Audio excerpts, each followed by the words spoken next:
if you guys seen this is another way. If you guys seen the dude in person, it's no way in the world you would say. That was 2 years ago, man. You know we've been working, bro. No, you can't. He was bad then.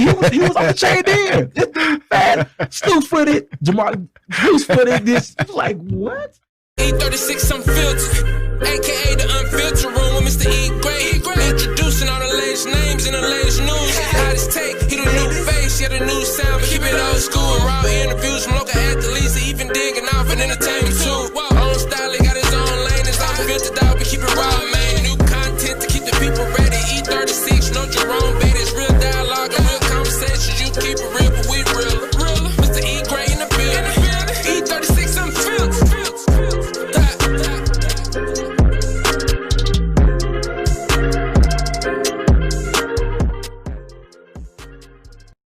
Times, two-time Grey Cup champion for the Calgary Stampede, University of Alabama All-SEC linebacker from 2003 to 2006. That's right? Yes, sir. Well, I'm some five. None other than my man, 50 grand. Juwan Simpson, man. What's good? What's up, my man? What's going on? Oh, look at we got crowd noise and everything. That's what I'm talking We got a about. little something. Yeah. What's going on? I'm great, man. I'm glad to have you here on the platform. First time on the platform. Appreciate you accepting the invitation. And then we got my man coming up also. He can be coming jumping in here soon, but I'm gonna go ahead and introduce my man, Kris James. You guys may have heard about the guy. I ain't mean to say his name first, but go ahead and break it down. He's also part of the pregame show that we host every Wednesday night at 9 p.m. I call this man the guru of it's the statistician, if I can say it correctly, breaking down everything, man. Alabama to his core. Long dreads don't kill. Kris James in the house. How you doing? How you doing? Glad to be here. Likewise. Wonderful, man. We got a few more guests coming in here, but right now I'm gonna go ahead and introduce my man. Where's to bring my other cat up? All right. So also, man, this is this is my partner here, man. We came in the same year at University of Alabama. He hails from McAdoy High School. Yeah, that's the same high school from the great Bo Jackson. He was also a wide receiver, blazer, 4.3 type speed, guys. A 4.43, 4.4 type speed at his time for the University of Alabama. Big time. Pete Dub, Matt Caddell. How you doing? Doing all right, man. Glad to be on the show. My man Matt Caddell jumping in here. Then we got them had him on mute for a second. So anyway, we got my man Matt Caddell. He's here in the building. How we doing, P Dub? I'm doing good, man. Got the playoffs today. I'm excited to see the tie roll.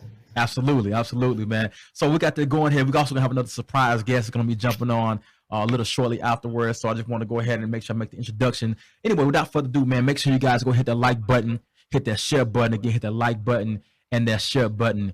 We're not gonna take much time, guys. We're gonna go ahead and, like I said, jump into everything. Make sure my fellas, make sure y'all share it on y'all. Y'all can go check the Facebook page out if you ain't already shared it. Make sure y'all share it on there. Hit that like button, all that good stuff. So this is a college football playoff, man. This is like I said, it's one like no other.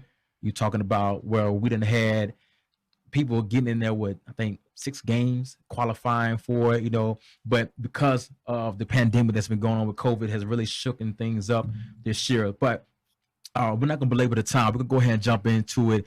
Our first matchup today gonna be 4 o'clock Eastern Standard Time, 3 p.m. Central Standard Time. The Alabama Crimson Tide, 11-0, versus the Notre Dame Fighting Irish. Yeah, I'm trying to get it right. Notre Dame. You know, I'm used to saying Notre Dame straight up. Right. But they say Notre Dame, so I'm like, all right, say Notre Dame. Forget it. We in the South, man. Notre Dame, man. Respect them people, man. Respect them. They want to do. They came in last time, like, yeah, man, we just call Notre Dame. Anyway, with that matchup today, man, it's gonna be AT&T Stadium, Dallas, Texas. It's a Rose Bowl, but they had to move it due to the pandemic. Right now, I'm showing here that Notre Dame is a 19.5-point underdog coming against University of Alabama. Of course, you know, Bama, it's got some major players, man. Been #1 undisputed all this year. So now we're going to talk on some of the things about the game here that really stands out to me is breaking down some of the key players. So right now we're looking at, we got my man, Devonta Smith. Devonta Smith is the guy we looking at is one of the key players on here. We'll kind of pull up some of his stats that he got going on. So you look at Devonta Smith this year, man. The guy, first of all, call him the Slim Reaper, a.k.a. for my man, Jermaine, Funny Man Johnson, calling the Slim Reaper. 98 catches for 1,500 yards this year. 17 TDs, 15.4 yards to catch. Came back for his senior year, guys. Didn't even have to come back. Came back with senior year. I'm gonna jump in here real quick, man. What do you guys think about this guy? What has made him so successful compared to what he was successful last year, but they got a Player of the Year award, first receiver to ever win it, not only in Alabama history, but in general in college football. Juwan, what are some of your takes on what makes this guy so elusive and so special? Consistency. You look back to even when he was a freshman, he's always been consistent. He's a home run guy. True. He's going to catch the ball. He's going to get yak yards. And that's something you don't see very often, year in and year out. And he stayed the whole time. Like you said, he could have left last year, stayed here. But the number one thing about him is he's consistent, and he's going to do damage every week. Yeah, facts. That's right. For sure. Damage. So we're going to check out some of his stats, man. Like I said, this guy is built to spread the field, to get over top, man. Like I said, it pretty much be unguardable. It's really what's setting him apart. You look at here, this first play, man. He takes something that small, Auburn, boom, speed, breaks out, gone.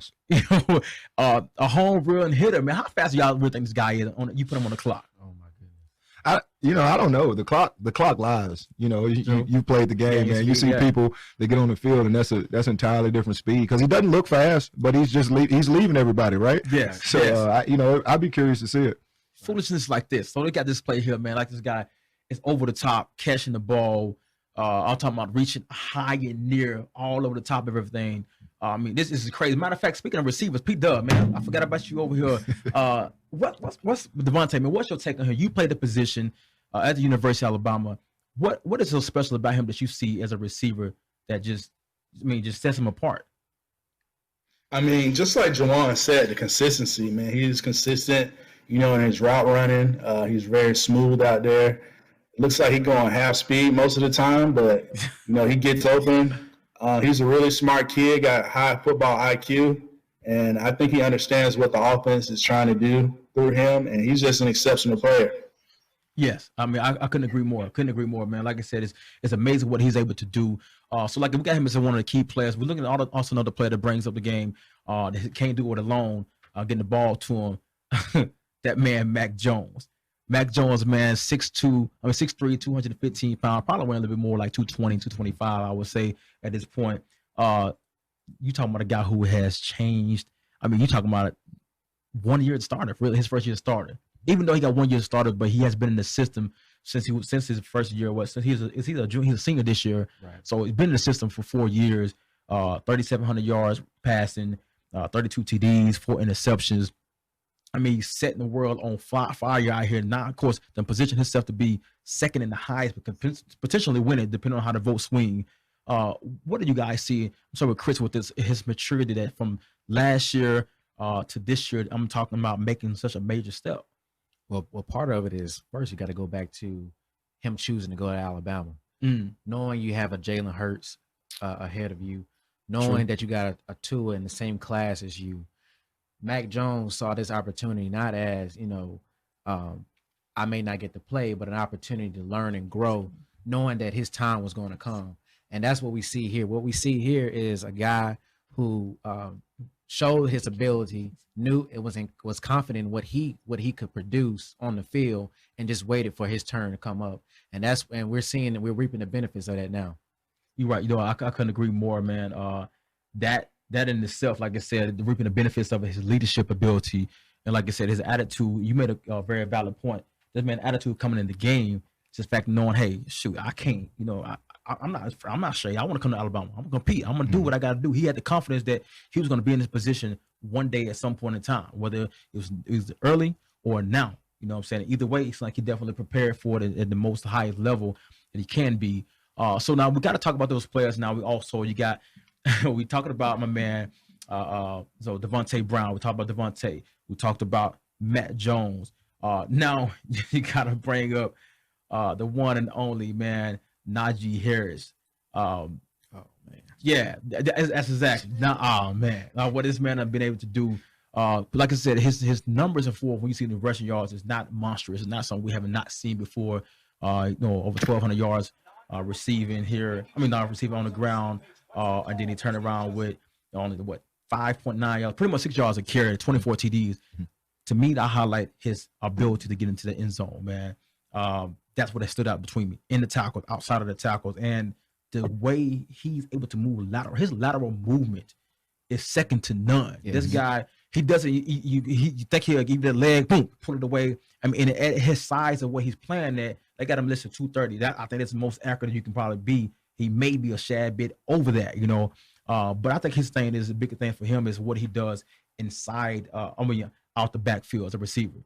I think that makes sense for me to the complete back that what we see out of this game. Right. So now we kind of move on to it when you're talking about, of course, what he's been able to do against top-notch level teams. Like I said, a 10-1 team, Notre Dame. So what I want to do is kind of give some highlights on when it breaks down the college football playoffs, highlights on the X factors, man. I'm sorry. I'm going to go to the key players on the defensive side. So this is where I kind of throw in a little bit of lob to Juwan when it comes to talking about some of the defensive side of the field. I'm going to start here first with Dylan Moses. I think we look at the key players that we have for this game here. I'm going to bring it back up here. Key players for the game. We got here listed as my man Malachi Moore, of course, Will Anderson, Dylan Moses. Dylan Moses, I had put it out there that I didn't think that, although I think he's a very key to this game, that I don't feel that he's the best linebacker that he's been having the year that we expected out of him. But you beg to differ a little bit, Juwan. So give me your take on why you feel that way. Now, let me first say this. I'm going to let you jump in. Go ahead. Let me hear what you got. All right. Here's the thing. Everybody gives him a hard time, but the spotlight is on him. I played that position before. It's a lot of things happening, run, pass, a lot of checks, a lot of calls. Now, he's missed some tackles and all of that, but still think he's a really consistent player. Still think he's one of the best linebackers in college football right now. We talk about, they see him last week when he couldn't handle the wheel routes. It's certain things. Mm-hmm. You can't, there's going to be a weakness. You can't stop everything. So I think he's a really smart player. And again, he's the leader on that defense, and I think he's a tremendous player. So now, as I said, 36. He got 36 total tackles. Right. He got 68 total tackles for the season. Now, do you think that right now that the spotlight's maybe been a bit too bright for him? I wouldn't say too bright because he didn't really put it on himself. He's coming off a tremendous year last year. Coming off a knee injury as well. A lot of people have high expectations, and they're not just for Dylan Moses. Yeah. Really for anybody that plays at Alabama over the past 7 to 10 years. That's true. It's a lot of high expectations. So and I'm guilty of it as well. Mm-hmm. We put him to the fire a lot of times that even us players we couldn't handle it ourselves. So again, I think he's an exceptional linebacker.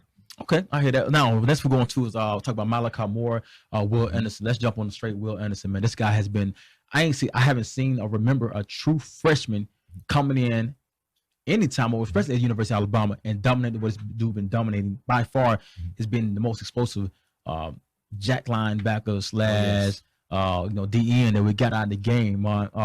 How impressive is it to see a guy as a true freshman, straight out of high school, coming into a Nick Saban led defense program to do what he's doing, man. It's phenomenal. And I don't know if anybody saw it, but Pete Golding actually had an interview. And that's the two players he talked about was Will Anderson and Malachi Moore, two freshmen. And what he said was stood out, and the reason why they're getting the playing time that they're getting is because of their film study. He said Will Anderson came in and he never seen the dedication that he had seen out of a freshman player like Will Anderson. Wow. We see it now. He started out, he emerged. Now it's like, where did this guy come from? The way he's been playing lately. But it's because he knew from the beginning of the season, if I can stay in this film room and get this defense down, I'll have more opportunities to show on those one-on-ones, how good I really am. And that's what we're seeing right now. Is the dedication that he started from the beginning of the season is now it's starting to come to fruition towards the end. Yes. You know what? I couldn't agree more, man. We kind of briefly talk about Malachi Moore, and this as well as another player that's going to stick out. We saw him has been all SEC, all SEC guy, which is, of course, as a freshman all SEC, he definitely earned that rep. But also he had 300 at one point in time at December the 17th, he had 368 snaps defended with 0 touchdowns given up. I mean, you're talking about a freshman in the slot position. It's not easy. That's something you don't hear. But you saw some of the other things. He had finally got bit a little bit against Florida, where they putting Kadarius Toney into the slot because he's like he Jalen Waddle, but the guy is elusive and he can remind you of what he can do. It's real explosive, really shifty and everything, and gave him some problems, put him in some matchup issues that he wasn't never really burnt, just completely burnt, but enough to get them, get a wide open. Of course, you got a quarterback and a Heisman finalist, or Heisman finalist, as well as Kyle Trask at that time. So you put him in some tough predicaments that he didn't fare well all the time, but overall the guy held his own. Now, what I want to do here, jump on to Juwan, man, let's jump into some keys to the victory. Again, as we're talking about here with the Alabama versus Notre Dame 19.5-point underdog that they got them set at. Do you guys feel that a 19.5 is too much of a underdog for them right now? You think Alabama will cover that? Easy. Oh, I think a 28 or better. Oh, wow. Easily. Okay. Yeah, I mean, I just call a spade a spade. Okay. You got your gang, I got mine. If I got more weapons than you do, I'm gonna win. I don't care how you look at it. And not to jump the gun, but I think that's what Bama brings to the table. I mean, we got more weapons than they do. They got a good D line. Yes. And we see a good D line every week in the SEC. That's true. That's true. So what they their specialties is really nothing for us. And if Mac Jones just comes out and does what he does, game manager, if that's what you want to call him, just being consistent. I don't think they can outscore us. Now, defensively, will we give up some? Maybe, but to outscore us, you got to be bad, and I just don't think Notre Dame has it. Juwan just said something very key. He said, we got more weapons than you do. So we look back at it. Notre Dame only has, I think, 2 5-star recruits as opposed to Alabama's 12. That right there, and it's part of the consistency that Alabama brings every year, the reason why they're there every year. They just have more talent overall. They have more talent. Notre Dame cannot stretch the field. We've seen that. They cannot stretch the field. Yes. And as good as Ian Brook is and Kyrie Lewis, it's just not going to be enough. Especially even though they have the matchup problems with the tight ends. One thing that stood out to me that Pete Golden also said, he said, when you look back at the Ole Miss game, he said the major problem was number one was the tackling. Yes. And it was a slap in their face. It was bad. The defense recognized it, and they, of course, approved over the year. Another thing he stated was that 70% of what Ole Miss threw at them, they actually had prepared for it. It was just the other 30% where they had to figure out how to make the adjustments. So we're looking at a team now that has matured with all the talent they have towards the end of the year. And you got a team in Notre Dame who is a good, sound team. They work together well. Yes. But it's only so much you can do if you cannot stretch the field and make that big play. I couldn't agree more with that. I got tickled back. Juwan just went off the top. They can't handle it, bro. Like, it's gonna be more than that. Simple as that. 28 points. You know what I'm saying? So we really ain't gotta get much of his more take on what he think about what's gonna happen. What are some of what I'm gonna jump in here with Pete Dub, man? Matt Caddell here against Matt Caddell, University of Alabama from 04 to 07. So Pete Dub, what you think about Notre Dame? What do you think some of their keys of victories or different things that's gonna to give them a chance in this matchup? What do you think about Notre Dame's chances? I think if number 12 Ian Brook, if he gets outside the pocket and extends plays, that's where they get most of their explosive plays. If they keep the running game going, it's gonna be hard, and that opens up for that tight end. But like Juwan and Kris said, I just think we have more bullets in our gun, more so for our offense to really be. Okay, we lost me on the feed for a second. Give me a second, P Dub, because I would try to get him back real quick. All right, so internet might be going on. So we're gonna jump into. We got a quick question here by my man Matt Ingram. He said, "Question: what does Alabama need to do to be more proficient against the deep pass?" You know what? I'm gonna let some other parties take that one real quick. I think that can be a little overstated when it comes to what we've been able to do against the pass, deep passes. We had some one and done type of situations with it seemed like Pat Surtain lost the ball, I guess in the lights or something, whatever. You know what I'm saying? Which happens from time to time. But anyway, let's talk with you guys. What do you guys think of some of his what they could be to be more proficient in that passing game? I just think make the plays. Like you talked about Surtain, he was in a really good situation a couple of times. Just, you know, whether it's him being comfortable or just the lights or whatever the case, he didn't make that play. Job is a heck of a player. He's consistent. We talked about Malachi Moore. You know, we look at the Florida game. They got a lot of weapons too. Yeah, you know, we had a couple more. We had a couple more stops, but they had weapons, and you see what type of game it was. As a man right here said, that, you know, Notre Dame isn't that type of offense. And, you know, if our front six, front seven do what they're supposed to do, it makes the back end a lot easier. You know, I take that. I cannot agree more. Now, I think, you know, speaking of that, when a man made that statement, like I said, they've been doing a good job of that. You know what I'm saying? Alabama's still ranked at one of the top, and for our secondary yards given up, passes over 20 yards. Over 20 yards is actually ranked, like, I think it's third, if not mistaken, off the top of my head. So we don't give up a lot of deep passes. I mean, but I think a lot of that is contribute to the emergence of a Will Anderson, you know, Barrymore holding it on, DJ Dale, these guys. Hopefully that we can get. I think LeBron Ray's still gonna be out. I don't even know what type of injury that he has. He's been bit by the bug. Man, it's tough. Since he's got there, he's a heck of a player too, man. He's a heck of a player, man. Special. But I'm kind of speaking of that. But I think there's a lot of that with Ian Book now. I think that can be an issue. But like I said, I don't think it'll be a much issue because I see the discipline that of course all Alabama players, you know, on defenses is focused on, hey, doing your job, not being a superstar, doing your job, containing, because you know his biggest, like you had mentioned, Kris, his biggest time, his plays is going to be created when he get outside the pocket because he can't run. But I told him, everybody, I liken him to compared to SEC, like him to Kellen Mond. When it comes to Kellen Mond, it's kind of similar to what we will see out of Ian Book, is the ability to run and get outside the pocket, create plays.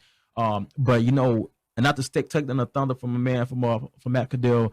But Matt Caddell, you back in with us yet? Okay. All right. So not to take some of the thunder, but kind of jump on what he was getting into is, I think the biggest keys they're going to have for Notre Dame to be able to stand is they're going to be aggressive. You're going to have to be. Yes. They're going to have to keep pace. They're going to have to attack early and often. Have to. No matter what the defense does, you got to jump out to give that defense time to try to make some adjustment. Because you know about Bama right now, fast start. Every game they've had a fast start, no matter what they didn't play, and that's the thing they can ill afford to get behind the change. They got to run first and second down so they can have a manageable third and down. You know, you don't want to put yourself in a predictable position where we know they got to pass, so we bring in the dog, and you know, saving Pete Golden licking their chops for that, you know. So that's another aspect. And I think another thing that to me is, I think Javon McKinley is a big receiver. They have to be able to get him in favorable matchups, maybe put him in the slot, moving around a little bit, getting places where he's going to be able to have some level of success to kind of catch Bama off guard. Because the one thing you got to do with a team that as Juwan alluded to, that just has more weapons, is you got to trick them. You got to put them in position that they haven't quite prepared for, haven't seen just yet, knowing, hey, eventually they're gonna adjust to it. But if you can at least get one or two plays, a couple of handful of plays, or a handful of possessions where, hey, they didn't catch on to it. Okay, now you can put yourself in a position, because I think some of the biggest strengths right now is Kyron Williams. It's a redshirt freshman running back. Just made all freshman team, speedy guy. And you talking about a veteran savvy offensive line. I'm kind of getting into that a little bit as well. Whereas getting in that position where they can use their ground game, you know. But like I said, if you're playing here, you third and 6, 3rd and 7, you got to pass. You can't stick to your same routine. But then I say my next key for that is winning that front seven. Yeah. Because as much as Alabama has been able to do stuff with my man Will Anderson, teams really haven't had a lot of success in running on them. Florida did not even try. Because they ain't been trying all year. Reason why Caltra's got 40-something plus touchdown passes. But they know, hey, we're finna try to just pass it. Yeah, we're finna toss the ball around. We're gonna get the Cal picks. Let's see what happens. Take the top off. Yeah, quick. You know what I'm saying? So, but Notre Dame has I think Liam Eschenberg, All-American tackle on their team. And they got a veteran savvy offensive line. I think they're gonna have to reestablish the offensive line, the line of scrimmage. Yeah, go ahead. Well, I was gonna say, just taking to your point, with the veteran offensive line, I expect to see some different looks. Like you said, they're not going to be able to just go straight up with Alabama and beat them. With those 3 big tight ends that they have, knowing that Alabama is going to play one-on-one, You know, we know that. You know, outside it's going to be one-on-one. We're not going to be trying to double up because there's no reason to double up on anyone that you have. And we're going to be balanced. So I expect to probably see some tight end screens, something that, you know, they don't really do a lot of. To see Ian Book kind of move around a little bit on some rollout plays, just to kind of spread and see what he can open up. Because if he can open us up just a little bit, talking about Alabama, those big tight ends pose great targets. Yes. You know, to kind of continue to do that nickel and dime down the field, knowing that they can't really stretch. And then when the opportunity comes, they expect Alabama to kind of come up a little bit on that. That's when they can have like a guy like McKinley, who's a big guy, and see if they can get that 50-50 ball. You know what? Yes, go ahead. Hey, and this is one, and y'all kind of said it in the same sense. Establishing and controlling the clock. I think if Notre Dame has if they can, I don't know, that's big work. But if they can control the clock and keep Alabama's offense off, I think it gives them a better chance of maybe not getting beat by 28 plus, but maybe getting beat by 12. Or 19 maybe. But no, in all honesty, you know, a lot of these teams try to speed Bama up, and you know it works for a few drives. But all you do is put weapons. You put those weapons on field and get points, and eventually, you know, because Bama can put together a 12, 15 play drive, no problem. Yes. So I think that'll be crucial too. Right, and that's what I'm gonna say, and vice versa. If they try to come out and control the clock, Alabama gets up. You can't control the clock. You know, Alabama's going to be the team controlling the clock. And you're going to look up, and when you thought you might have had a chance, you're already 17 points down, and it's you know, and it's over. And now you got to become what you are not, which is a fast-paced offense, making mistakes. Ian Book and putting him in unpredictable situations. Like you said, you bad. You know what I'm saying? And Will Anderson comes out as a beast. What with a proper player of the game? You know what I'm saying? Like MVP of his first college football playoffs. It kind of looking like I said. I was talking about some of the things that Ian Book can do. You see him moving on the run, and even I think even his pass here, he's already moving up in the pockets, making certain plays like that. That's another big receiver they also have. They got some big size guys, man. Like I said, who are they playing right there? Who are they playing? Duke. Who are they playing? That was Duke right there. Come on, man. Come on, man. But see, this is what they're going to have to do. They're going to have to get to places where they're going to have to put them out there and run them, man. Because you said, you already know you're not going to be running up on Alabama. That's just not going to happen. They've made that clear all season that, hey, you're not going to get success doing that. Like you said, you was able to get some success out of them early on with Ole Miss was able to kind of do some things early on, but like I said, that was more so through the air. And since then, we haven't seen it happen. You know what I'm saying? So it's kind of little things like that I kind of want to just kind of speak on. And also, if I'm their secondary, my coach, hey, if they get behind you, pull them. Pull them down. Hey, we'll take 15. We can allow us to live to see another day. You got to fight another day, bro. You can't get down with these guys because they may get behind you. Messi, we talking about Messi, Billingsley. That's a matchup problem waiting to happen. You know what I'm saying? So either way, like I said, I think it's going to be a tougher route for them, man. But what we're going to do, I don't want to move any more time here. We're going to give a few more moments. Any last words, man? As far as I guess you know what? Forget all that. Before we jump into that, let's talk about what's going on with the SEC right now. This Florida, Mississippi State, they won the game, but they may have lost the war with this fight going on. What do you think of the struggles? What's kind of the up and down with the SEC, man? You think this makes teams want to play us more, and we got more of they got more of a vested interest in playing like a Northwestern, playing Tulsa in these games because of the perception of the SEC already. Do you think that kind of adds more fuel to the fire, and that SEC teams kind of tend to be like, "Oh man, they ain't SEC team, so we ain't taking them serious." I mean, that's how I feel personally. We sit here and we read these clippings and we watch all these shows, and everybody always talks about the SEC and how it's such the power of college football and how it's the mecca. So we've played 10 games, we've beat each other up all year, and we've done this. So if we don't make it to that championship game or that playoff, I mean, what's the play for? I mean, you look at a team like Florida who just competed with us, and I'm talking about it was a really good game and just a couple possessions from going the other way. And here they are, they play a team, Oklahoma team, who is good, not taking anything from them, but you have 4 or 5 of your top players opt out. So for me, it isn't the same mentality. You can't play for the ship. Now you got some of your teams that your Vanderbilts, your teams like that. That if they get in, it's the best thing to happen. It's the best thing to happen for them. But Kentucky getting there, but for the most part, man, these big games, these even Auburn, if they don't beat Bama, if they don't compete for the SEC West, I mean, for them, their season is done as well. So. But that's just my thought. I don't know. That's just me. It's true. You got teams like Coastal Carolina. Yes. This is Super Bowl. Right. And BYU is 11-0. And you see how we are struggling against some of these other teams outside of our conference. And, it's like, okay, maybe we should have a chance and a shot to get in there and take our shot against the big SEC, what's supposed to be the hardest conference. And they're struggling right now. And we've been known for our defense for years. Yeah. So that's what's disappointing when you see some of these games and it's like, well, what are we doing right now? Yeah. The identity is being tested. And so I think it gives outside teams a look at and an opportunity to say, okay, I think we should have a chance also.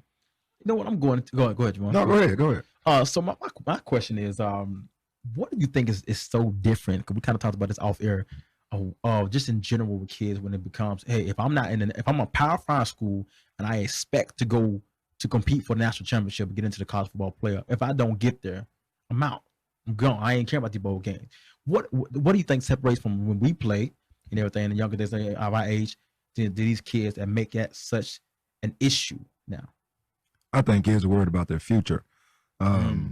With all these different, again, this is just my opinion, with all these different draft rankings and all of these articles, I mean, kids are going into their junior year reading about where they could potentially get drafted. True. True. I remember when I played, I didn't even think about no draft, and you know what I mean? It was just, maybe I wasn't good enough either. Yeah. Maybe that was a thing, but I don't think about that. But for me, it wasn't. No, we're gonna play in this bowl game. We're gonna go down there and we're gonna have fun. Get some per diem, get some gifts. That's a good Christmas. That took care of your Christmas gift. Took care of your Christmas. So, I don't know, man. I just don't. I think kids are worried about the future. Don't nobody want to get hurt. And especially with the COVID and the pandemic and all that, that gives people another reason to not play or whatever the case may be. So, it's just a different breed of kids. Do you think that has dampened the social media, added to it, the fuel to it? As much as we try to make it more popular game, but in a way kind of took away this sense of the purpose. I think Coach Saban he's been speaking about that for a few years now, of like, hey, I'm worried about the other bowl games when kids don't make it to the college football playoff, that it makes those games so less significant for them. Do you guys feel this is going to be a continuous trend? Like, I remember they made a huge story. I remember when Leonard Fournette opted out. When he came out, he opted out to do the bowl game. But I mean, he of course had a legitimate injury. He had an ankle he had been battling all year, which would open the door for Darius Geis, the emergence of him, to come out of nowhere. But do you guys feel this will be something that we're gonna be seeing quite often, even post COVID? If you get the COVID deal, just because some people, I'm opt out for the COVID, which is understandable. But I think it's gonna be. Do I think it's gonna be a new norm? Right. What we see on Florida game. Yeah, like you said, this year is, we state the term unprecedented. A lot of things have been unprecedented. And all the opt-outs that we've had this year, what's going to happen is new players are going to evaluate what happened to those players that opted out. And depending on what the results look like as the draft comes up, it's going to cause them to make their decision on how they're going to move forward. And like you said, the social media has played a big part. You got guys, we talked about it, we got guys in high school, with 1 million followers, and it's like, when you go into a program, a big program, you got all this hype. When you're not put out there to produce immediately, it does something to your ego, your fan base, as you consider. You're like, okay, I don't, so it's that living for the like mentality, and you have to counteract that with being able to a coach being able to say, hey, look, it's not just about the now, but the future. You have to show that you want to be in a program to learn and grow, like a Mac Jones. Yes. That he's a perfect example. You can get that 1 year, do great in a great program. We know, he went from not even being talked about, to the top quarterback in the nation. Yes. Off of 1 year. Yes. And it's going to be interesting to see if we can get other players, young players, to understand that you know, everything, it can't be popcorn. You know, in some things you gotta let it bake and marinate in the oven for it to taste right. And that's true, part of developing you as a player. Yes. Going to the lower programs, you know, you don't get the same competition. You know, you won't be able to really develop your skills as you would going against all the best guys. So it's going to be interesting to see after this year how the players react. I agree. Go ahead. I think it does. I mean, I don't know, man. You want to feel like it plays a part in it. But I mean, we're not in those shoes. I'm an older cat, you know. We're kind of old here. I do think it's a trend that's going to continue to happen. The door has been open. Once you open that door, it's going to be the floodgates, you know. The thing I don't like about it, hey, you know, if you think it's right for you, if it's the best interest of you and your future, by all means, and your family, you do it. That's one thing I'll never tell anybody not to do. But I think the thing you see is the guys at the smaller schools following suit when they don't have that same, you know, that first round grading, that top 10 pick rating. And I think that's where the problem comes. You know, you have disillusion. You have your UABs, your you know, that's teams who need those one or two players, and those one or two players feel like, no, I'm gonna get drafted. Let me you know.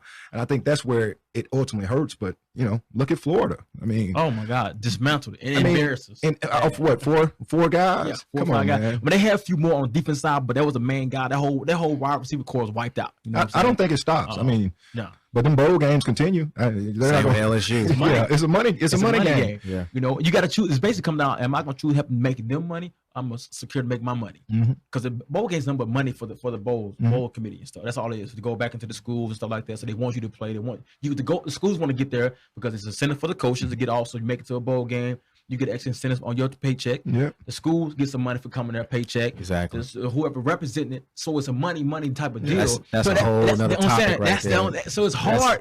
That gets really hard, man. Not thinking about the topic too much. So it gets hard to be knocking the players because, like, bro, you getting your money. I'm trying to make sure I can secure to get my money. You know what I'm saying? Right. And it kind of segues. Everybody trying to eat. Everybody trying to eat, B. So it segues to another quick part I want to throw in here. You know, we've been hearing the rumblings for weeks about a potential return of Jalen Waddle back on the field. Personally, for me, I'm like, no, hell no, don't come back, bro. Go get your money. Do not risk breaking your ankle again and try to get back here for a college football playoff game.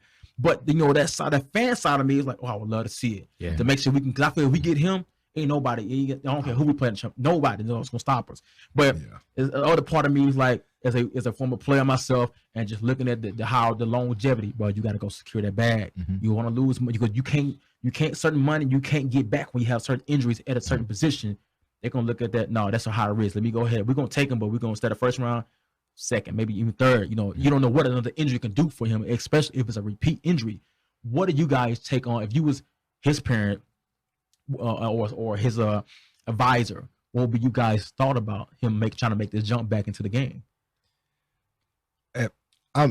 Look, the thing is, in his shoes, I don't think. I mean, Tua got drafted off of a torn hip. You know what I mean? Like his hip wasn't even attached, and he got drafted. I think his body of work has been done. Exactly. Jalen Waddle, and this is what you really love about kids. It takes me back to the old days when you got kids who are willing to play through that injury, who are willing to say, I don't care about the rest of this. I love the game of football. I ain't thinking about tomorrow. I ain't thinking about that. You see what I'm saying? And I think that's where football is starting to miss those guys who truly just love the game. And you know, they're not in it for likes. They're not in it because their parents want them. It's they truly love the game. So, you know, I'm kind of indifferent about it. I love to see him out there. But if he does play, you know, there's more hats to him. But if he doesn't, I understand that as well. But again, to have that raw passion and to say, hey, you know, I'll put all this on the line and go out and play a game I love, I miss that. I think that's what college football is missing. And then for you, Kris, that? I kind of feel the same way. A little indifferent about it. You know, it's that two sides where you got the fan side and then, you know, the side where you say, okay, do you really want to do this? And I would say if he's going to be out there, you know, let it be, you know, as a small role, not something where, you know, we're looking for him to constantly hit those 45, 50-yard down. Bro, that's who he is. That's it. That's who he is. You don't get that. You don't go half speed. I mean, that's who he is. That's who he is. But of course, keep him out of special teams for sure. Yeah, keep him out of special teams. If he's gonna be wide out, let him be wide. To kind of give the defense something else to think about. But just only in that small role if he's going to have to be out there. And even with that, I would mix him in and out, making sure after a couple plays, as a coach, how do you feel? How is everything really feeling? Just testing them out. Just to make sure, it's one of those things where you got to be really cautious. Wait! In a college football playoff game, because if he come back, he ain't coming this game. He gonna be in the championship game. You gonna be testing him out at the championship game. Like, how you feel? Come outside. Well, I'm saying. Oh no, his guns are blazing, bro. I know his guns. I know it. He's gonna be guns are blazing. But you gotta step out there and let you 100%. I'm not even asking how you feel. And that's what it comes in with Saban. I don't think if we see him, we know that he's 110%. Yeah. Mm-hmm. Like I believe Saban is all about the kids' future, his players. He's talked about it before. I don't. And the same thing with LeBron. So I don't think we'll see him unless we know that he can give that full effort. He won't put a player out there that's at 75, 80%. I got you. So do he come back next year, or is he go ahead and go? Because the love he had for the game, he didn't get a chance to complete this year. You saw what Waddle did when he came back, turned himself into a potential Heisman winner. Does he come back? That's a soul searching question, right? Does he come back? What y'all thought? I think he does. Yeah. I mean, just because of the, here it is. I don't know what's going on down in Bama. People love it down there. I loved it down there. You loved it down there, right? And he's gonna compete for another championship. Flashbacks. Took it all back. Let me go.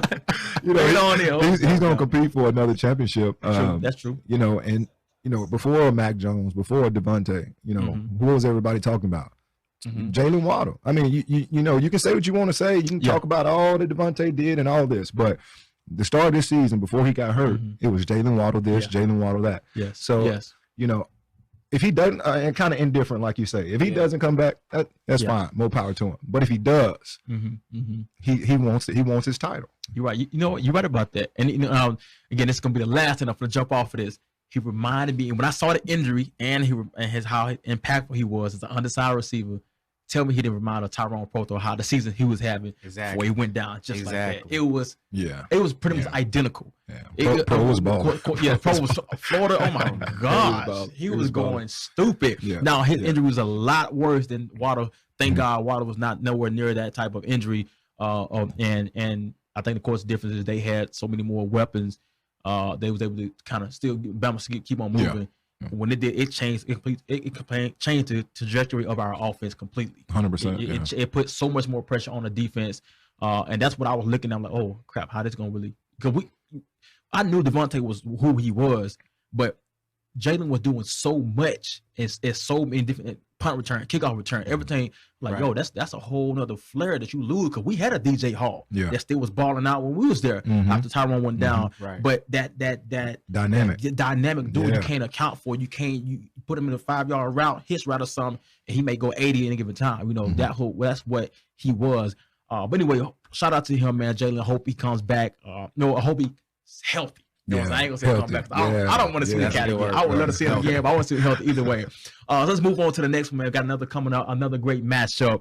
So we're done talking about Bama? We're done talking about Bama. We I can go now. Ain't nothing else to talk about. I can leave. We're good.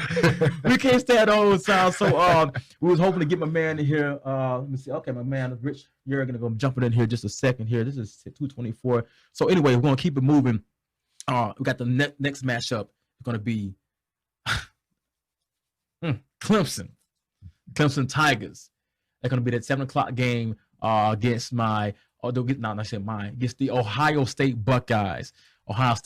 So Kris, man, this is going to be an interesting matchup, man. A rematch from last year. When they had a close, tight game, it was together. I think 26-23, 28-23, 29-23. Yeah, much better than the first matchup when they pretty much got blown out. Yeah. It was embarrassing. So this is going to be the third matchup, man. What's up? What do you think? What's your take on Ohio State Buckeyes? I think the spread is going to be a little bit wider than just 7.5 points. Okay. I'm going with Clemson still. Hmm. Things to take into account. I know we talked about, are we going to be mentioning Nolan Turner and Landon Sanders. Nolan Turner had a targeting. First half, he's out. Yes. So he's first half, he's out. And the OC, he's out for the COVID. Tony Elliott. So you got your OC out, and then you got your leader. Nolan Turner is a 5th-year senior. He's been there. He's a leader. From what the players stated, the coaches stated, that guy is like another linebacker out there when it comes to the defensive backs. Now, and you look at that, one thing I noticed, after Nolan Turner had left the game, Notre Dame came up and had a run play off to the right side. Landon Sanders was the guy out there, completely terrible angle, and they scored. Yeah, yes. And so what's going to be a key factor is who's going to step up in that secondary for Clemson. Okay. And yes. with Ohio State having some really good receivers and Garrett Wilson and Chris Olave. It's going to be interesting to see also the fact that the Justin Fields we see now is not the Justin Fields we saw last year. No, the Justin Fields we had last year was being talked about as another Heisman candidate, number 2 prospect. A battle between him and Trevor, who's going to be number 1, right? With that guy. And somewhere in between the first 3 games where he completed about 85-90% of his passes, 11 touchdowns, no interceptions. After Indiana, it's been, I believe, somewhere around 4 TDs, 5 interceptions. Okay. He completely lost confidence after the Indiana game. And even in the Northwestern game, that defense, the pressure on him caused him to break down where he was not looking for that second and third option. True. And another thing to point out is that his passer efficiency when pressured is ranked 85 out of 108 players in the FBS. It's terrible. Okay. Yeah. Right. Yeah, it's terrible. And, well, dang. Wait, man! You must be bigging them up a little bit, dog. You beating them up pretty bad. You put Ohio State up. What's up? I have to give it go. I have to put it away. I have to call it like I said. Yes, absolutely. Like I said, the stats are there.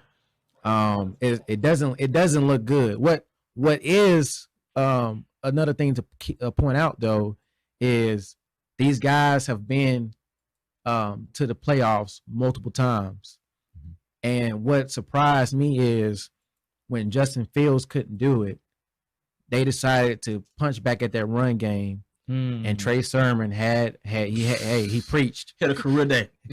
Straight up. The guy ended with 675 yards for the season. 330 of that came in that game. Yeah, bro. I think he beat Eddie George. He beat the record. Eddie George's record. A whole lot of records. Broke that ridiculous. Year. And what I saw from that was a team, unlike Northwestern, who hasn't been in the big games before, a team that pulled together and just found a way to win. They just found a way, and that's what's going to have to happen against this Clemson game. Is first of all, we're going to have to see a Justin Fields who is confident in the pocket. He's a runner. He's not a great runner. He does enough, but he's going to have to be able to step in there because they're going to pressure him. Yes. Clemson has watched the film. Yes. They know that his efficiency rating is terrible when pressured. So he's going to have to step in the pocket, knowing that the first read is gone. Go ahead and check down to that second and third read. Another thing to point out is if they're going to win, Trey Sermon is not going to have the same game, but they're going to have to give him the ball. It's like they almost forgot, Ohio State did, that they even had a running back.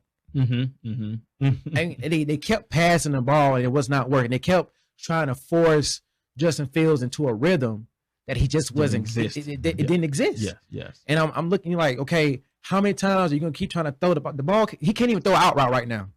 he can't throw a 5 to 7 yard out route. Yes. Why are you still trying to put it in his hands? the game changed once they got the running game going. I think Ohio State is going to have to try to find a way to get that running game going, get Trey Sermon going, so that it opens up opportunities for Justin Fields to get a little more comfortable, for them to kind of come up a little bit so that he can make those big plays to a Garrett Wilson and Kris, because they're ready. Yeah, those guys are ready. You know, if Justin Fields shows up, those guys are going to come down with some balls. You know, I can agree more. You're looking at what we got going on, like you said, Kris Olave. How you pronounce it? I want to say it's Olave. Olave. Okay, yeah. Kris Olave. I'm like, sure, how you get that out? Kris Olave. He's back now for the first time in a few games. You know, he dealt with the injuries, I think, or the COVID-19, the protocol, things of that nature. Of course, Big Ten, they ain't been playing no game with that COVID. Like they protocol it used to be 21 days, now it's 17 days. That's still above even regulation. But anyway, luckily they back in the saddle here. I'm gonna talk about the Clemson Tigers, man. At the end of the day, I'm gonna kind of put it like how Juwan put it earlier. We got more weapons than y'all. The weapons. We got more valuable weapons than you guys. To me, I'm seeing it, and this can be a continuous thing when it comes to Ohio State, how they performed the first time they played Clemson, 31-0. 30 years, 30 something. They got me by 30 some points. Yeah, I think it was 33, 31. Somebody got smashed. Like yeah, it's pretty much smashed. Last year, a lot better game, but you still saw too many plays left on the field with them, and a lot of lack of discipline type of plays. And what I said all that to say is that it amazes me the level of lack of development of that talent, because you got to think about it. Ohio State every year has been putting in. They've been top 3, sometimes number 1 recruiting class. You know what I'm saying? Top 5 for sure. They got over 10 5-star recruits this year. Right now, you know what I'm saying? If one for Alabama putting up a historic, unheard of recruiting class themselves, Ohio State would be number 1, and they still chomping at their bits. You know, right? But you see time and time again where they should have been in the college football playoffs every single year and compete every single year. They got into down into the Florida zone, which is, of course, Urban Meyer lived there and built that program up, but you don't quite see the players developing into what they need to be from a top to bottom team standpoint. Now they're gonna put some draft picks in. Sound like you're taking a shot at the coaches. I'm just saying something, right? I'm just saying, to me, that's where, because right now you can look at it. I say they got more weapons, but when I say more weapons, I don't mean just the players. I mean the coaching staff. Yeah. Shout out to my man Ty Bates, also former Alabama alumni. You know what I'm saying? Tackle Bates. If I know whether they always tackle Drummond and tackle Bates, meaning he will tackle anything in his day, whether it was you or not. You know, whether he's on defense, it don't matter. Is he getting in there? But no, talked to him earlier this week. But anyway, their ability to be able to not only put the players in the right position, but to develop them so they play a great team ball. And the reason I say that, because you look at Ohio State put in, thumps of draft picks. You know, last year they had multiple come on the first round. Even Arnett, who we didn't even think was going to get into the first round, got into the first round last year, early in the first round, as a matter of fact. So they got the talent, but I think what's going to set them apart is when you look at the coaching staff, Dabo and Ryan Day. I'm taking Dabo Swinney. Of course. You know, you got Vabra. I'm taking Vabra. What's up? Let me play the devil's advocate for a second. All right. Okay. What have we been hearing for the past month and a half about Ohio State? Everybody, the whole world. What is everybody saying? Only 6 games. They don't deserve it, right? Yeah, definitely. Okay. Now you say what you want to say. They put in the NFL players, right? They do that. Both teams. What happens? Let's just say Ohio State comes out with a different mentality. Who has the most to lose out of this? Clemson or Ohio State? Oh, Clemson. 100%. Trevor Lawrence, right? Clemson, probably go down as the most decorated quarterback in history. Yeah. He's trying to get the Heisman. There's a lot on his plate right now. Because he has to win. He got to come up big. He has a chance to get this one. Okay. What happens if Ohio State comes out and punches them in the mouth? Right. They're fresh, 6 games in. Yeah. Ain't like an injury. Right. They ain't got no injuries going on compared. Like they had been beat up. That can play a factor in the game. I think the biggest thing is with them, they have to. Ohio State, what I have been seeing from them. Now they did against Indiana. They had a fast start. They came out, hit them in the mouth, 14-0. Of course, Indiana broke their neck and came back and gave them a run for their money and should have beat them, not for a bad call. And then you got Northwestern. You know, the same type of battle. It was slow start. You've been having. I think that also. I'm playing devil advocate. I think it may have worked against them. Having only 6 games into your credit. You haven't really been battle tested. It's the rhythm. You haven't. I'm with you on that too. You haven't seen a lot of the. You haven't seen everything. You got to have those ups and downs, the roller coasters. Didn't play the rivalry game. No, didn't play the rivalry game. That's you got to think big. about it. And Clemson has had that. And Clemson had the Notre Dame where they was up here, boom, knocked them down, had to come back, have something to fight for. They haven't really had that. So I think in that aspect, yes, as much that can work in their favor, it also work against them. Now, my biggest thing is these slow starts. You can't have a slow start against Clemson because they ain't gonna have a slow start. They decide to come to the And to that point, the Northwestern game was the first game that they did not score on the first drive. I'm talking in Ohio State, and I think that messed with their psyche a little bit to have that holding call when Justin Field he had the touchdown. They called it back, and they ended up with a field goal.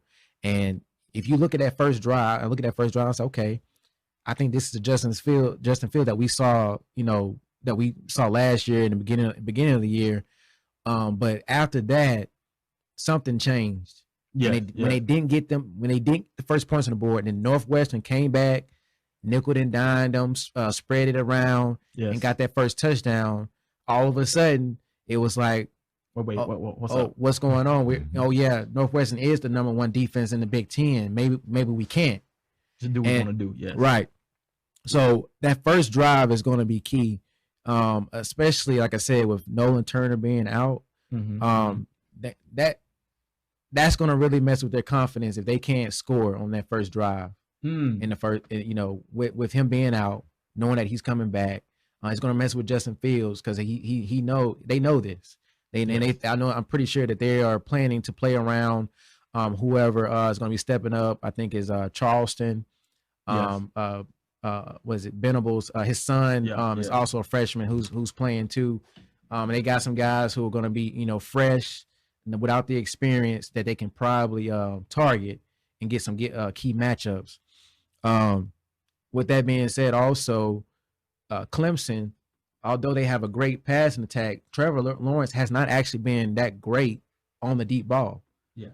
I think his percentage is around 40%. People don't realize that he hasn't been that great on the deep ball, and that actually helps when you got a guy in Ohio State with a defensive tackle like Tommy. I think it's Tagoe.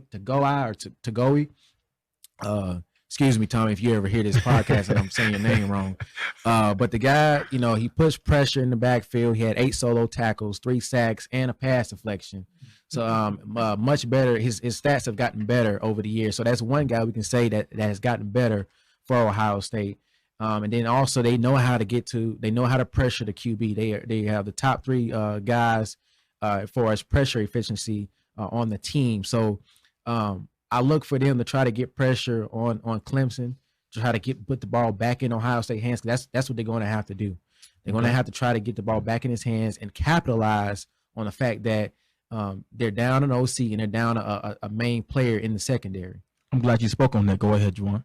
Oh no, you good. Go ahead. So speaking of the OC, now you talking about it's one thing to lose your different special team codes or something of that nature, but you got somebody of a DC or OC, they go down, and they I think Dabo and him was collabing with the play calling early on. I think we cannot overlook the impact that it possibly will have on the Clemson offense. You talking about an offense as explosive as it is out there. You losing that aspect of the team because you look at it. The first 10 to 15 plays are always going to be scripted. We know it's going to be pretty much clockwise, going to go where it is. I don't see it that coming too much of an effect. But when I do see it, if they don't get a fast start, if things don't go as planned, and you get down to these times where you got to see, am I going to go for it or am I going to pull back? If I am going to go for it, hey, I'm looking at Dabo. Hey, if he going to go for it, he know he got the confidence OC. Hey, like I need for this. So, and that play may be scripted already, but when they make adjustments, certain things like, okay, OC can see it. We got to make these changes. You don't have that eye in the sky. You don't have that experience there as much. So does it make the decision making a bit more, less aggressive on the comes to Dabo? Do y'all see that coming into a play? Because again, against Ohio State team, Brandon Browning was going to be a first round draft pick, a linebacker. This guy, these are game changing players that they can play against now that can match up with them from talent to talent. Do you guys see that being potentially being a problem? I know this is your special. Real quick, it could work in either favor, right? Okay, who's calling the plays? Do you know who's calling the plays? Is Dabo gonna call the plays? Dabo, I know. I'm not certain. I'm not really. I think Dabo. I think Dabo is stepping up. CJ Spiller is going to be handling the running backs. There you go. Okay. Yeah. Well, CJ Spiller, man. Yeah, he was the guy. Him and Dabo, both of them played the game. Okay, both of them understands what's needed, what's necessary. So I don't think it'll be a major drop off. Okay. The thing that I think will change is, Ohio State's been watching all this film. Okay. This is what Clemson likes to do: second and long, third and short. Okay. Now you have somebody differently calling. Yes. All right. So you've been watching. Yeah, they like to run this play. Well, now we got somebody else calling. So you can't lock in on your keys like you normally would. Okay. So now you're playing a little bit indecisive. So whereas on one shoe, it could be really bad for Ohio State, right? Sure. On the other, it could be just as good. So it's almost kind of like how it's going to play out. We won't know until the game's being called, of how it's being called. Sure. I think CJ Spiller and Dabo, I think they'll be completely different. Now, all of the plays, they got a playbook. But I think that'll be a curveball with me. No, I didn't know that initially, but I think that'll be a curveball for Ohio State's defense. You know what? You're right. You look at it, I think this go back to something that brings back to my memory. And I think that was one of the most iconic play calls ever by Saban to make the decision when he put he took out Jalen Hurts at halftime and put in Tua. That completely that juggernaut killed Georgia's defense because they knew we ain't got to worry about him. We're gonna make him pass. We're gonna give him the pass. We're gonna make him beat him. We're gonna make him. We're not gonna let him beat it with his legs. We're gonna make him pass the ball. So we're gonna give him the pass wide open. That's the worst thing you can do with a Tagovailoa. And he was like, "Oh, really? Okay, that's what y'all gonna do? Y'all have no clue." Yeah, you know what I'm saying? And it completely changed the game. That won us the national championship. And no knock to Jalen, but that just wasn't a strength of his game at that point to the level that it was with Tua already. But it being a far more polished a passer at the time. So you look at it like you said, yes, it definitely can be a juggernaut that can change the whole trajectory of the game. I think another place where you look at is that I think we're gonna see the biggest matchup is we look at. You got Shaun Wade. You got Shaun Wade back at the secondary for Ohio State. He's a dog. He's a first round guy. He's a dog out there. Yes. They got a stout linebacking crew, but I think that the battle is going to be between Travis Etienne, because we know he's a game breaker. He is a game breaker. Great young man, by the way. Got a chance to meet him a couple times, a couple summers ago at the Jeremiah Castile camp. Never would they match this good dude. If you guys seen this is another way. If you guys seen the dude in person, it's no way in the world you would say. That was 2 years ago, man. You know we've been working, bro. So you can't. He was bad then. He was on the chain then. This dude bad, slew-footed, Jamar, loose-footed. This like what? Dog. It's a dog. Straight up. Shout out to him. Same thing I said when I saw when I met what's the dude the Raiders now. They caught the game-winning pass against us a couple years ago. Clemson. God, Jesus! No, the white kid that's with the Raiders now. Renfro, yeah. I said, so what position you want to kick us or something? She started laughing. No, I'm wide receiver. I said, what's your name? Hunter Winthrop. Yeah. I said, what? He said, yeah, I know. I get to told all the time I look like the kicker. Real player. A straight dog. Yeah. Like that. I mean, genius up here, man. Well, anyway, you go about the Travis Etienne. That's gonna be the matchup, man, because you know this guy now. He has had a bit of a. I ain't gonna say it's not a down year, but putting the ball on the ground, had a couple of fumbles on characteristics of him, but a lot of it had to do with the exchange that was going on between the quarterbacks, and also when he put DJ in there, the miscommunication. He's a guy. Him and Brandon Brown, and I think it's gonna be people can't forget about him. We tend to put so much glory, and rightfully so, on highlight on Trevor Lawrence. But we're going to look at what this man is able to do himself in that backfield. He's been a dog since he's been there. Right. I mean, coming off the gate.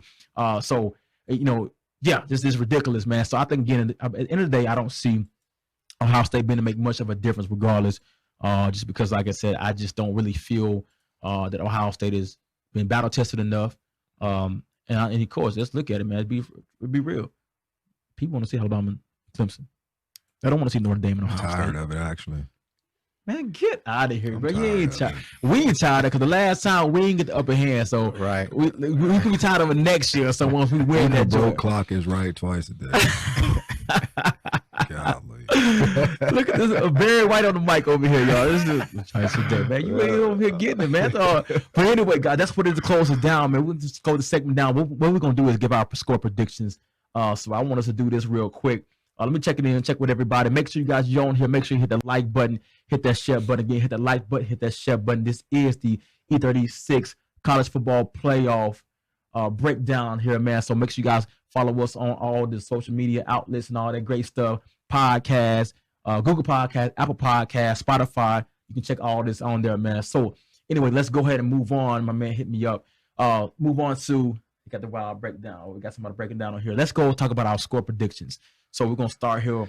Matter of fact, I'm going to say this cat for last because I think you're going to have some extra commentating going on with his, man. So let's go, KJ. Let's go ahead and give me your score prediction. Start here with the first matchup of the day, Alabama and Notre Dame. Alabama. Then I said this the other night. Alabama 38, Notre Dame 17. Okay, I got you with that. Oh, okay. Ooh, that's repeat that one more time. I heard that correctly. 38-17. And I'm being generous for them just because they may come up with something. Okay. Just to put a few more points on the board. Okay. You being generous for who? For Notre Dame? Hey, the spread is still there. God, the spread is still there. That's 21-point spread. So I'm giving it right there to him just to say, okay, it's some things that we, like I said, I think we may not expect in regards to Notre Dame, and especially how we've embarrassed them over the years. So I think they're gonna be a little more fired up to play. Not saying they're gonna. It's a 17 is a hopeful score. Really. Okay. To be honest with you, I think they may get a touchdown and a field goal, and that's about it. But I'm gonna give that one extra touchdown to them. Juwan, go. What's your score prediction, sir? I'm disappointed about the Alabama score over here, man. God, we're averaging 49 a game.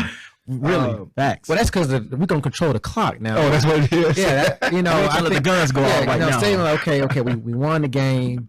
No need for injuries. He may maybe see the second and third strings in there. We go up a certain amount, and then we'll probably just go ahead and close it out. You about right about that because only time he didn't do that this year because LSU. Right. Because you could tell he still remember last year, so he wouldn't let that go. He went on push to at least close to the fourth quarter before he took everybody out. But yeah, we get ahead Notre Dame.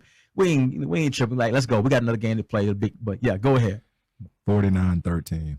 Bro, God. I like it though. No respect. I like it. Okay. No, it ain't that. It'll be tough. The first quarter will be tough. Potentially even the first half. And I'm not even. And seriously, this is just what it is. It'll be a good game for the first half, and we'll unload the second half. Okay. I'm gonna give my prediction for that one. I'm gonna go with. I think it'll be too much shabby, bro. Like I said, we are averaging 49 a game, because of the stage that it is.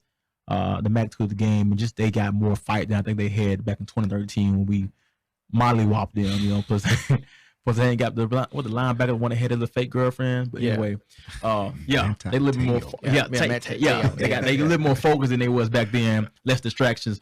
I'm gonna go with 42.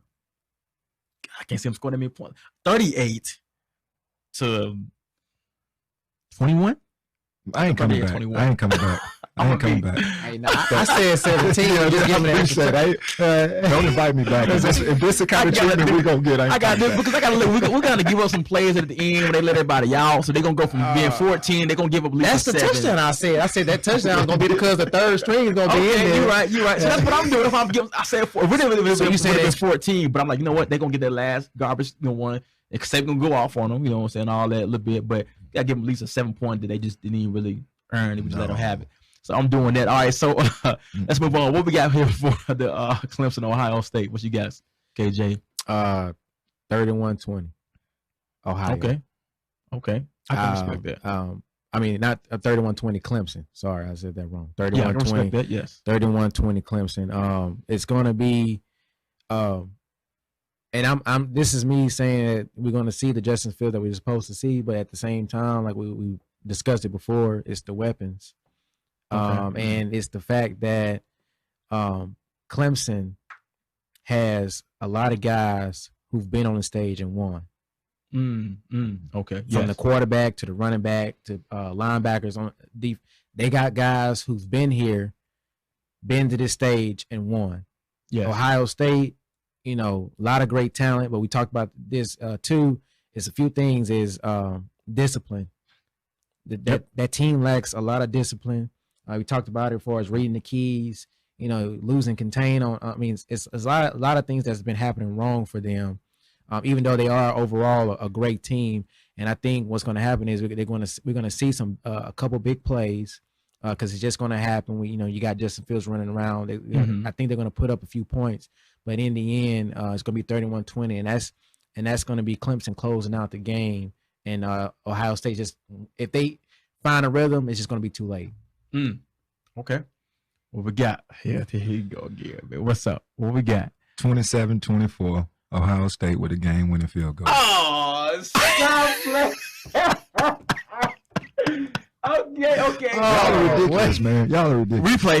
Oh, wait, go ahead and give your real score prediction. No, it is. Listen, I'm telling y'all. Okay. Listen. What? All right, I'm telling you. Okay. Clemson has the most. I want to hear this breakdown. It ain't about a breakdown. It's about who wants it the most, who feels like they belong or they deserve. Clemson's probably looking forward to next week, looking forward to playing Bama, right? They're really not worried about Ohio State. They're reading the clippings. They're reading all that. Ohio State is motivated. They've been listening to T.I. motivation from back in the day. They ready to go, and they're going to get this win. I'm telling you. I'm telling you, field goal win. I will say this, though, to that point, because that's last year, Ohio was up 16-0. Sean Wade. Oh, that target hit. Had a target hit. That changed the entire trajectory of the game. Confidence of that defense, it completely just, exasperated. Yeah. Right. And they imploded. And from there, it ended up being 29-23. So to Juwan's point. Yes. No, I'm just saying. Don't feed it to that. Don't feed it to that. I'm saying to Juwan's point. That's why I said they have a lot of talent. Absolutely. It depends on do we become disciplined or not. Do we get a disciplined team? Because you can't go your first drive the way Justin Fields has been struggling, and then a guy has a holding call, and which didn't have to happen on the first drive, and we saw what happened. So it's going to be interesting to see what kind of football they're going to play together as a unit, because they can do it. I believe they could. They can, but at the same time, that's why I go back to the point that Travis Etienne, Trevor Lawrence, what's Amari Rodgers, you got Colin Powell, you got all these Cleveland Powell, right. You got all these guys who've been there, won it, and know how to pull through, like really pull through, because they've been on this stage and they've done it before. They got more experience on the big stage than Ohio State, and that's what happens, because you can't go up 16-0, you lose one guy, and it's like all hope is lost. Exactly. You can't do that. That showed the lack of experience there. So what I'm basing off of is more so the experience, not that the talent is there, but because they could do it. And again, I'm still going 31-20, but you almost just beat your entire score by quote me on this. It's gonna happen. I'm telling you. I think it may be a little hateful for Clemson. I think low key just can't stand. like I ain't giving them nothing. That's what it is. I think that's what it is. Really, what it low key. That he got cold low key, little shade of the salt in his hand, right? Little candy juice right now. But I'm gonna go with my prediction. My last one is gonna be I'm going Clemson 35-20. 35-20. And I'm gonna tell you why I'm going 20.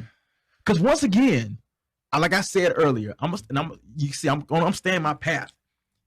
The lack of discipline that I see that Ohio State has continuously played with for years now.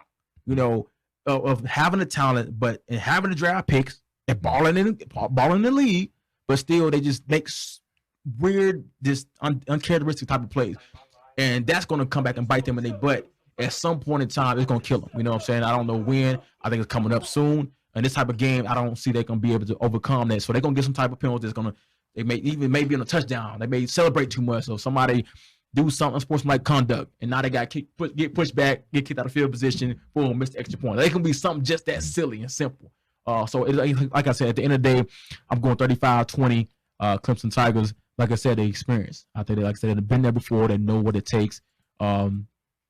I think Ohio State may be coming. And when you got an undisciplined team, if they read the newspaper clippings and they get extra fired up, they're gonna play stupid. They're gonna play out of control. We can't live in the past. It don't even matter. That's what this is what they do. Talk This about is the present. This is you're right. The Ohio present. State coaches E36 said step up. You know, in other words. So yeah, the coach, yeah, exactly. Can you contain your team? Can you get them from doing this, doing that? Because that boy, they used to that. They used to the spotlight. They know they ready to get back. They feel like, hey, this is just they're not looking ahead. I don't feel like I feel we maybe wanting looking ahead, but I feel they can look ahead and know how to do it and keep it in the rearview mirror. Right. No, we got to take care of point A before we can get to point B. You know what I'm saying? Get to the ultimate goal. So again, I'm going 35-20, man. That's what it is. But man, here 27-24, right? Game winning field goal. We heard it here first, man. Y'all heard it on the E36 Unfiltered. All right, guys, as we sign out, man, I want to thank my partners one more time. Shout them out, Juwan Simpson, University of Alabama, two-time Grey Cup winner over the Calgary Stampede. Appreciate you coming on the show. Appreciate you for having my man. I need to come back, man. You've been doing this way too long for me just now to be getting here now. Take it personal. This dude ain't gonna look. I'm gonna try. All right. I'm gonna try to finally get back. All right, we'll see. He ain't gonna hit. He don't want to come on the show, man. I'm glad you got here. We're gonna have to get you back though. 100%. Get you back. Hey, my man. So check it out. What's Chris James? Again, I always call him I called him the other day the Nick Wright / Chris Broussard statistician around here. I mean, this guy, you sir, I said it when we started, and he proved us right, breaking down the numbers. You know, Chris Justin Fields, 85 ranked out of this and there. You know, it's like he's on it. Where you find this stuff at, bro? But that's why we got you on here, man. Chris James, man, I appreciate you coming on to the show and being a part of it. Also on our pregame as well every Wednesday night, man. Thank you very much. Yes, sir. It's always a pleasure. And what it is, yeah. And last but not least, guys, I'm your host, E-Grade for E36 Unfiltered Podcast. College football, the first one, 2021, baby. College football playoff breakdown. Making sure you guys tune in. Y'all finna go check it out. I'm finna get up out of here so we can check it out right now as well. Yes. We out of here, guys. Be blessings. E36, we out. E36 Unfiltered, aka the Unfiltered Room with Mr. E-Grade. Introducing all the latest names and the latest news. Hottest take, he the new face, yeah, the new sound, but keep it old school. Raw interviews from local athletes, they even digging out for entertainment too. Own style, he got his own lane, his unfiltered out, but keep it raw.